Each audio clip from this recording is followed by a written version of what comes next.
नमस्कार, आप सभी का स्वागत है जनता टीवी पर। मैं हूं आपके साथ दुर्गा शर्मा। आपको सीधा देहरादून लिए चलेंगे, जहां पर मुख्यमंत्री पुष्कर सिंह धामी देहरादून में नियुक्ति पत्र वितरण कार्यक्रम में शामिल हुए हैं। क्या कुछ कह रहे हैं, सुनिए।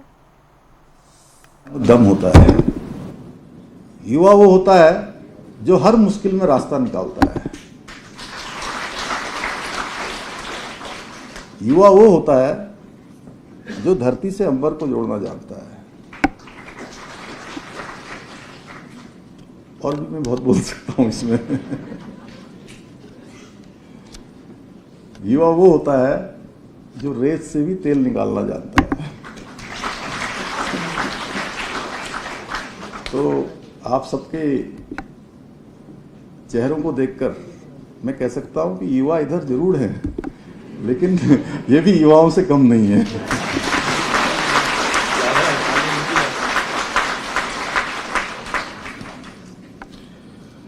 साथियों, एक समय ऐसा भी था जब भर्ती परीक्षाओं की चर्चा परिणामों से अधिक विवादों और नकल माफियाओं के कारण होती थी। आप सबको भली बात याद होगा, अधिकतर भर्ती परीक्षाएं संदेह, विवाद और भ्रष्टाचार की चर्चाओं से घिरी रहती थी।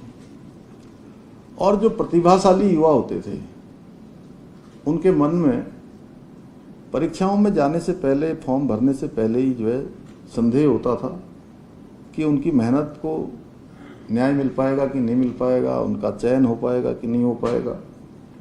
लेकिन हमारी सरकार ने स्पष्ट संकल्प लिया कि उत्तराखंड में युवाओं के सपनों के साथ किसी भी माफिया तंत्र को खिलवाड़ नहीं करने दिया जाएगा। और इसी सोच के साथ हमने देश का सबसे सख्त नकल विरोधी कानून लागू किया, जिसके तहत भर्ती परीक्षाओं को पारदर्शी बनाया गया, जवाबदेह बनाया गया और पहले प्रतिभा से अधिक पैरवी और परिश्रम से अधिक सिफारिशों की चर्चा होती थी। लेकिन आज परिस्थितियां बदल गई हैं।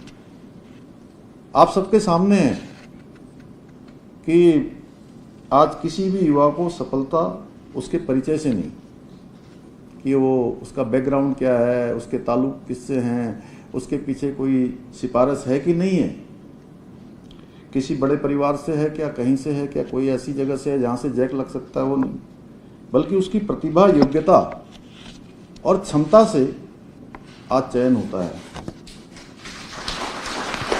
साथियों, उस युवा का संघर्ष जो सीमित संसाधनों के बीच अपने सपनों को साकार करने के लिए दिन रात मेहनत करता है, उसे वही समझ सकता है जिसने संघर्ष को जिया हो।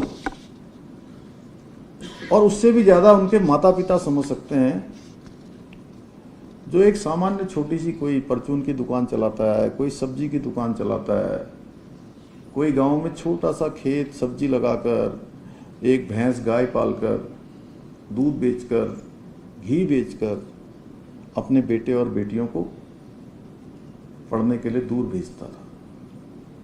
और जब उनका बेटा योग्य भी होता था, उसके अंदर क्षमता भी होती थी, प्रतिभा भी होती थी और मेहनत भी करता था, उसके बाद भी उसका चयन नहीं होता था, तो जो बेटों का हाल होता होगा वो तो उनका आत्मविश्वास गिरता ही था। लेकिन आप जरा सोचिए कि उनके माता पिता का क्या हाल होता होगा, उनके ऊपर क्या बीतती होगी, जिनके लिए सारा का सारा जीवन का सपना केवल उनके बेटा और बेटी होते थे। उनके सपने टूटते थे, मंजिल उससे रूठती थी, लक्ष्य उनसे भटक जाता था, उनका आत्मविश्वास डगमगा जाता था। भाइयों बहनों, इसीलिए हम ये नकल का कानून लाए और उसका परिणाम भी हुआ कि आज युवाओं को पूरी पारदर्शिता के साथ चयन का अवसर मिल रहा है। और यही कारण है कि आज युवा उन लोगों की पहचान बन चुका है जो केवल बड़ी बड़ी बातें करते थे। और युवा अच्छी तरह से जान गए कि बड़ी बड़ी बातें होती थी पहले, कि आज हमने ये इतनी भर्तियां निकाल दी, भर्तियां निकलती थी वो कैंसिल हो जाती थी। रिजल्ट उसका कभी निकलता ही नहीं था, और निकलता भी था तो थोड़े दिनों बाद पूरा हंगामा मच। चलिए हम नजर डालेंगे एक बड़ी खबर की ओर। बड़ी जानकारी उससे आपको रूबरू करा दें। बड़ी खबर, अहम जानकारी, राहुल गांधी का 2 दिवसीय उत्तराखंड दौरा तय हो चुका है। ये बड़ी खबर, 2 दिवसीय राहुल गांधी का उत्तराखंड दौरा रहेगा। 4 और 5 जून को प्रदेश का दौरा करेंगे। इस दौरान देहरादून में तैयारियों को लेकर अंतिम रूप भी दिया जा रहा है। कुमारी शैलजा देहरादून में तैयारियों की निगरानी कर रही है। कंट्रोल रूम और 7 सदस्यीय कमेटी का गठन भी किया गया है। नवीन जोशी को इस दौरे का प्रभारी भी बनाया गया है। अहम जानकारी दे दें, उत्तराखंड दौरे पर राहुल गांधी रहेंगे। 2 दिवसीय उनका ये दौरा रहेगा। 4 और 5 जून को प्रदेश का दौरा राहुल गांधी करेंगे। इसके लिए देहरादून में तैयारियों को लेकर अंतिम रूप दिया जा रहा है। सुरक्षा के तमाम इंतजाम भी देखने को मिलेंगे। जानकारी दे दें, कुमारी शैलजा तमाम तैयारियों को देख रही है। कंट्रोल रूम और 7 सदस्यों का जो टीम है उसका गठन किया गया है। नवीन जोशी को इस दौरे के लिए प्रभारी बनाया गया है। तमाम तैयारियों को देखते हुए नजर आएंगे। 4 और 5 जून 2 दिवसीय ये राहुल गांधी का उत्तराखंड दौरा रहने वाला है। इस दौरान कई कार्यक्रम में शामिल होते हुए राहुल गांधी नजर आएंगे। उससे पहले जानकारी दे दे, प्रदेश प्रभारी कांग्रेस की कुमारी शैलजा उससे पहले ही उत्तराखंड पहुंच चुकी हैं। तमाम तैयारियों को देख रही हैं। इसी खबर पर ज्यादा जानकारी के लिए हमारे साथ हमारे सहयोगी देहरादून से यशराज आनंद हमारे साथ जुड़ गए। यशराज, जिस तरीके से चर्चाएं चल रही थी, राहुल गांधी का 2 दिवसीय दौरा रहने वाला है, अब समय भी तय हो चुका है। 4 और 5 जून को राहुल गांधी का दौरा रहने वाला है। साथ ही साथ बात करें प्रदेश कार्यकारिणी को लेकर भी चर्चाएं चल रही है कि उस पर भी मुहर लग सकती है। कितना महत्वपूर्ण ये दौरा रहेगा राहुल गांधी का? बताना चाह रहा हूँ राहुल गांधी का दौरा है, तो 4 और 5 तारीख को 4 और 5 तारीख को सबसे पहले 4 तारीख को पहुंचेगा और जनसभा को भी संबोधित करेगा। वो लैंडस्टॉक पहुंचेगा पर सैनिकों के साथ संवाद करेंगे। वही इसको लेकर के राहुल गांधी जो यहाँ का दौरा उत्तराखंड का दौरा है, इसको लेकर के कांग्रेस ने तैयारियां तेज कर रही है। इसको लेकर के कल ही यदि बात करें तो कुमारी शैलजा भी यहाँ पर पहुंची हुई थी देहरादून में, और यहाँ पर उसके बाद कंट्रोल रूम स्थापित की गई है ताकि राहुल गांधी का दौरा यह सफल दौरा रहे। इसके लिए कंट्रोल रूम की स्थापना की गई और कंट्रोल रूम के प्रभारी के जी यशराज, आपसे एक बार फिर जोड़ने की कोशिश करेंगे। इस बीच आपको जानकारी दे दे, 2 दिवसीय राहुल गांधी का दौरा रहने वाला है। 4 और 5 जून जो तारीख तय की गई है, जानकारी दे दे उससे पहले तमाम तैयारियां प्रदेश में राहुल गांधी के दौरे को लेकर तेज कर दी गई हैं। इसके लिए 7 सदस्यीय कमेटी का गठन भी किया गया है और इसी के साथ कंट्रोल रूम भी बनाया गया है। जानकारी दे दे, कांग्रेस प्रदेश प्रभारी कुमारी शैलजा तमाम तैयारियों को देख रही हैं। राहुल गांधी के दौरे से पहले कुमारी शैलजा यहाँ पर पहुंच चुकी हैं और तमाम तैयारियां राहुल गांधी के दौरे को लेकर उन पर खुद नजर बनाए हुए हैं। जानकारी दे दे, 2 दिवसीय दौरा राहुल गांधी का बेहद महत्वपूर्ण रहने वाला है। प्रदेश कार्यकारिणी को भी लेकर तमाम तैयारियां चल रही हैं। इस बीच हमारे सहयोगी यशराज आनंद हमारे साथ एक बार फिर जुड़ गए हैं। यशराज, आप तमाम जानकारी दे रहे थे कि 2 दिवसीय राहुल गांधी का दौरा रहने वाला है, किस किस कार्यक्रम में शामिल होंगे? जी बिल्कुल, मैं बताना चाह रहा हूँ आगामी राहुल गांधी का जो दौरा है यह 4 और 5 तारीख को है। वहीं उसके बाद यदि बात करें तो राहुल गांधी के दौरे को लेकर के कंट्रोल रूम की स्थापना की गई है। इस कंट्रोल रूम के माध्यम से पैनी निगाह रखी जाएगी और साथ ही साथ यहाँ पर बताना चाह रहा हूँ इस कंट्रोल रूम में प्रदेश महामंत्री नवीन जोशी को प्रभारी बनाया गया और साथ ही साथ 6-7 सदस्यीय कमेटी भी बनाई गई है, सदस्य बनाए गए जिसमें मोहन काला सहित 6 लोग शामिल है। आइए बात करते हैं सबसे पहले प्रदेश महामंत्री नवीन जोशी से, जो इसके प्रभारी बनाए गए। तो सबसे पहली बात जो यहाँ पर किस रूप में इसको आप देखते हैं राहुल गांधी के दौरे को?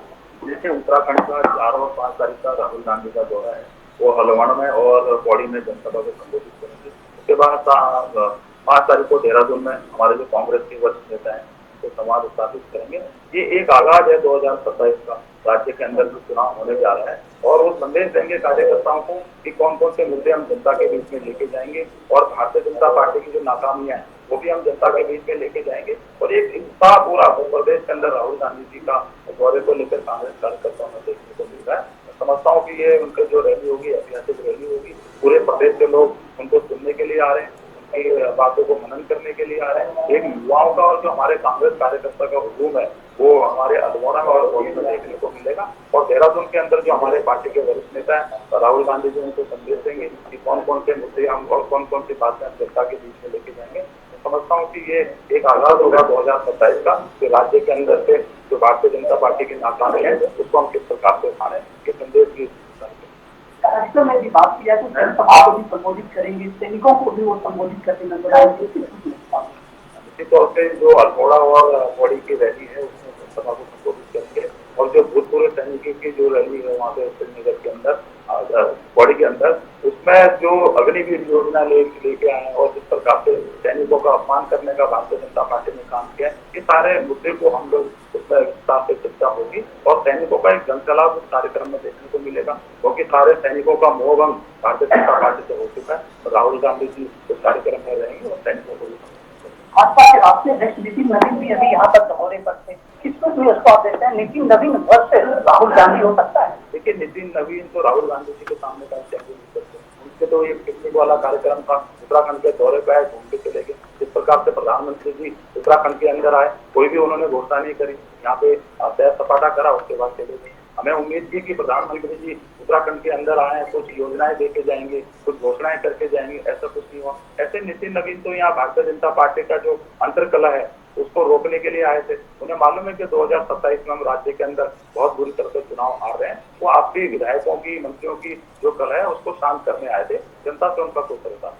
राहुल गांधी जो यहाँ आएंगे, क्या कार्यकर्ताओं के साथ भी वो संवाद स्थापित करेंगे? कार्यकर्ताओं को संदेश देंगे राहुल गांधी के। पूरे प्रदेश के अंदर के हमारे जो कांग्रेस के कार्यकर्ता हैं वो रैली में सम्मिलित हो रहे हैं। मैं समझता हूँ 2027 का आगाज होगा, राहुल गांधी के जो भी संदेश होगा हम जनता की।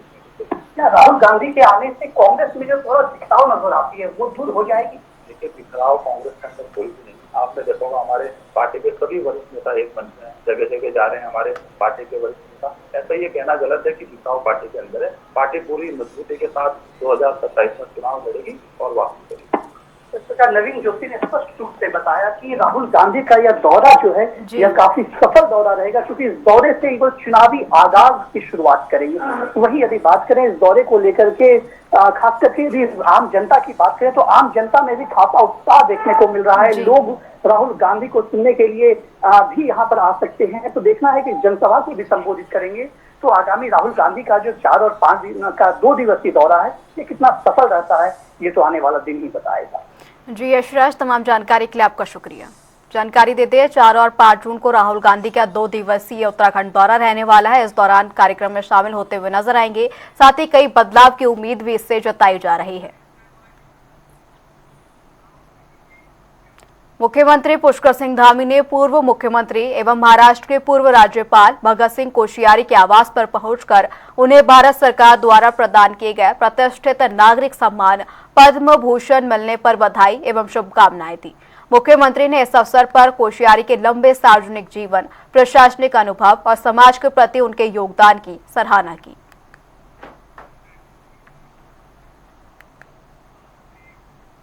वहीं मसूरी में ITBP अकादमी के भव्य पासिंग आउट परेड का आयोजन किया गया, जहां पर 133 युवा अधिकारी बल की मुख्य धारा में शामिल हुए। 50 सप्ताह के कठिन प्रशिक्षण के बाद 132 सहायक सेनानी और एक महिला चिकित्सक अधिकारी ने राष्ट्र सेवा की शपथ ली। तेज बारिश के बावजूद समारोह में देशभक्ति और अनुशासन का उत्साह देखने को मिला। मुख्य अतिथि मुख्य न्यायाधीश सूर्यकांत रहे, जबकि कैबिनेट मंत्री गणेश जोशी भी मौजूद रहे। दीक्षांत समारोह आने का मौका मिला और जितनी हार्ड ट्रेनिंग इनकी है, क्योंकि मैं सेना में रहा हूं, लेकिन उसकी तुलना में इनकी ट्रेनिंग बहुत सख्त है और सबसे पहले बॉर्डर पे रहते हैं। मैं सभी शिक्षार्थियों को शुभकामनाएं देता हूं, बधाई देता हूं, उनके उज्जवल भविष्य की कामना करता हूं। इमोशंस बहुत सारे हैं, शायद वर्ड में अच्छे से पूरी तरीके से बयान नहीं कर पाऊंगा, पर यही कहूंगा कि जो ट्रेनिंग का पूरा सेशन रहा है वो आज इस माहौल को देख करके बहुत वर्थ इट लग रहा है। मेरे पेरेंट्स मेरे साथ हैं तो उनका बहुत शुक्रिया अदा करना चाहूँगा। मेरी मम्मी हैं, फादर हैं, और यहाँ से जाते वक्त मैं यही एक प्रॉमिस के साथ जाना चाहूँगा कि जो भी यहाँ पे ट्रेनर्स ने हमें सिखाया है और पेरेंट्स से जो हमारे पेरेंट्स की जो मेरे से एक्सपेक्टेशन है उसके हिसाब से काम कर पाऊँ। बहुत कुछ सीखा है, बहुत कुछ सीखना बाकी है। हमारे लिए बहुत ही हर्ष और गौरव का दिन है, क्योंकि हमारा बेटा डॉक्टर रजत नेगी ITBP में असिस्टेंट कमांडेंट मेडिकल ऑफिसर के पद पर जो है उसकी ट्रेनिंग कंप्लीट हो गई है। हम तो ईश्वर को धन्यवाद करते हैं। और ये चलिए नजर डालेंगे इसी बीच आ रही एक बड़ी खबर की ओर। बड़ी जानकारी उससे आपको रूबरू करा दें। बड़ी खबर, केदारनाथ धाम में आज तक का नया रिकॉर्ड दर्ज हुआ है। ये बड़ी खबर, 10 लाख से अधिक श्रद्धालुओं ने बाबा केदार के दर्शन किए हैं। कपाट खुलने के 40 दिनों के अंदर काफी संख्या में श्रद्धालु पहुंचे। 22 अप्रैल को खुलते थे बाबा केदारनाथ के कपाट। दिन प्रतिदिन श्रद्धालु की संख्या में काफी इजाफा देखने को मिला है। जानकारी दे दे, केदारनाथ धाम में श्रद्धालुओं का नया रिकॉर्ड दर्ज किया गया है। जानकारी दे दे, 10 लाख से अधिक श्रद्धालुओं ने बाबा केदार के दर्शन किए हैं। जानकारी दे दे, कपाट खुलने के 40 दिनों के अंदर ही काफी संख्या में श्रद्धालु बाबा केदार के दर्शन करने के लिए पहुंचे।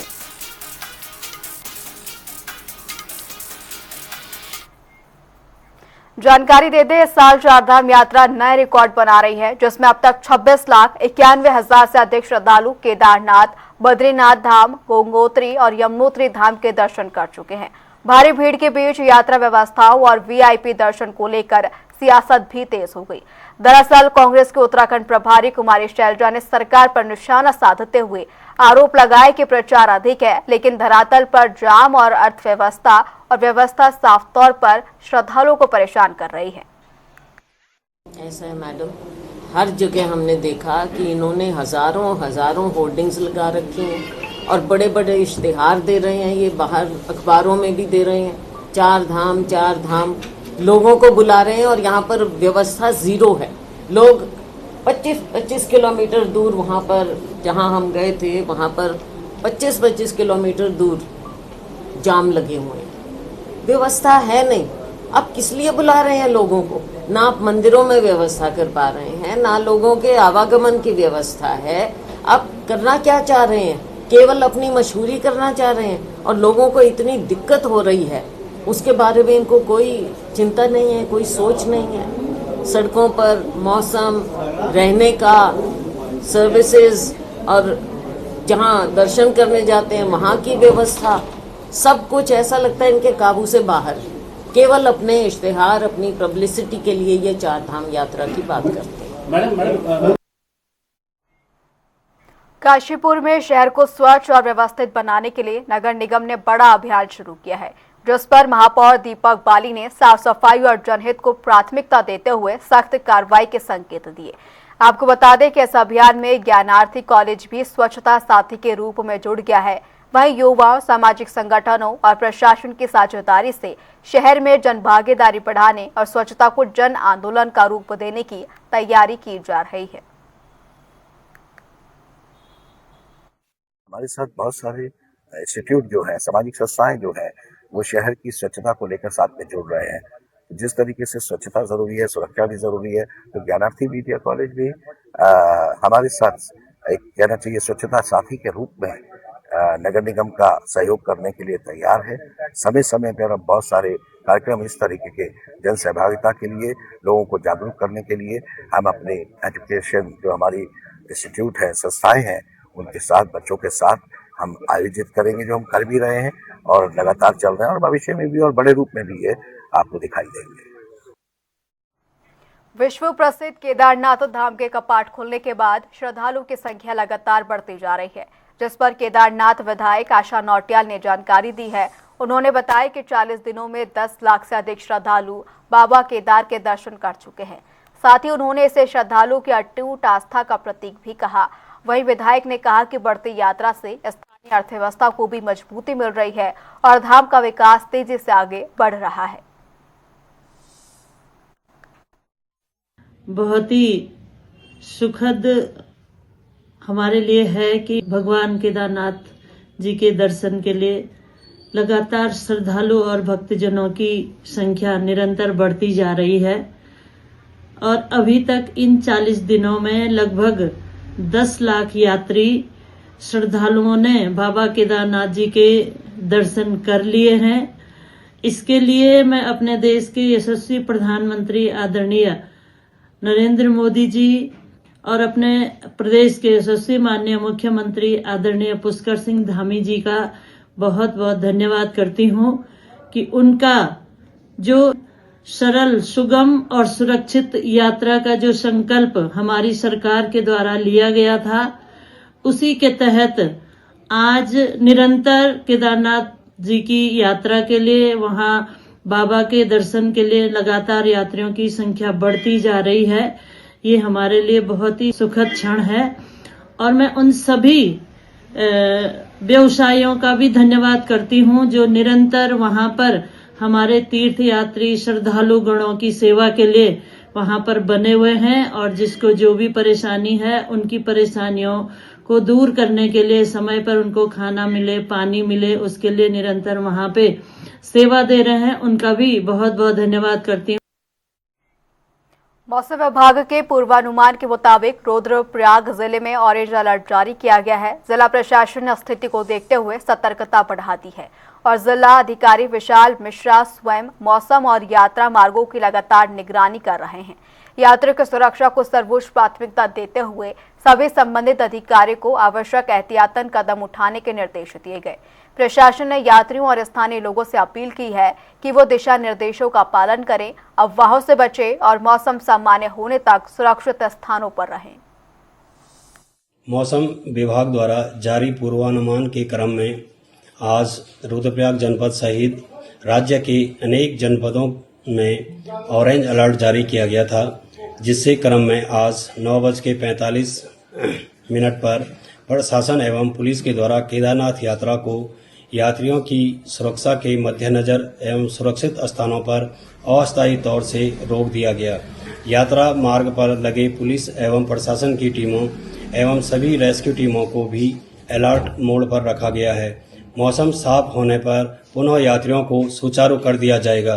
कंट्रोल रूम से भी सीसीटीवी कैमरे की सहायता से संपूर्ण यात्रा मार्ग की लगातार निगरानी की जा रही है। चलिए अब नजर डालेंगे इसी बीच आ रही एक बड़ी खबर की ओर। बड़ी जानकारी उससे आपको रूबरू करा दे। हरिद्वार से ये बड़ी खबर। हरिद्वार में बस ट्रक की भीषण टक्कर, शांतिकुंज के पास ये बड़ा सड़क हादसा हुआ है। 45 यात्रियों से भरी बस अनियंत्रित हो गई, जिससे बस पलट गई। बस पलटने से एक महिला की मौत हो गई है। हादसे में करीब 16 श्रद्धालु घायल बताए जा रहे हैं। बता दें, पुलिस की ओर से राहत बचाव कार्य शुरू कर दिया गया है और जांच पड़ताल भी शुरू कर दी गई है। हरिद्वार से ये बड़ी खबर, जहां अनियंत्रित होकर बस पलट गई।